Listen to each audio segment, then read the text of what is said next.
My pregnancy with Lane was the most perfect, easiest, happiest pregnancy. Same way with delivery, the easiest delivery. After Lane, we had a miscarriage. It's been 5 years of trying. We found out we were pregnant right at 6 weeks. God gave us our miracle baby that we were hoping that we could give Lane a sibling for. We got a phone call from her doctor asking us both to come in. I just want you to know that you have a 86.6 chance that your baby has trisomy 21.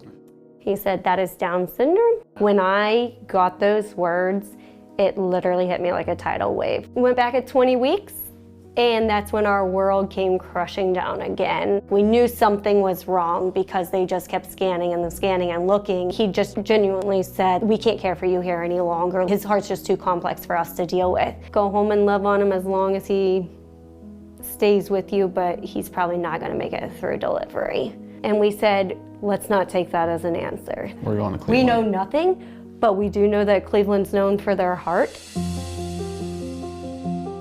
About 40% of babies with Down syndrome will have some form of congenital heart disease, and about 40% of those will be AV septal defect. I made it to 36 weeks.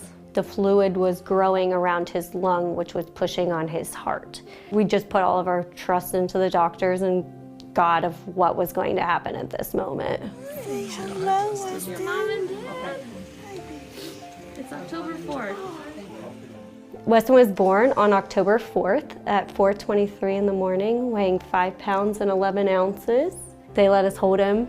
Then they took him upstairs to be cared for in the NICU. Dustin, he comes back downstairs into the delivery room and he said, he's breathing and he's still breathing on his own, Nicole. He's still breathing. They've not given him oxygen yet, and yeah. It's your little warrior. It is. Yes. Huh. They did the roundtable meeting and they said, all right, surgery needs to be performed when he's 6 months old. The echocardiogram started to suggest that the pressures on the right side of the heart were starting to elevate. The surgery intention is to separate the two upper chambers, separate the two lower chambers, and divide the common valve into two functioning valves.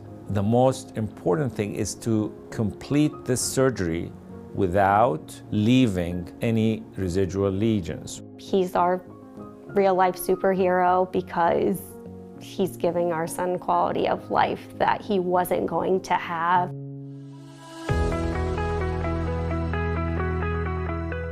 Get your hand right here, buddy. I feel like a lot of that tsunami that hit us has subsided and it's kind of smooth sailing waters now. I think the scar on his chest signifies life. We've got a healthy, happy 17-month-old that is absolutely into everything, runs around like a crazy man. My hope for Weston is that the world sees him worthy, they accept him, and he grows up to be happy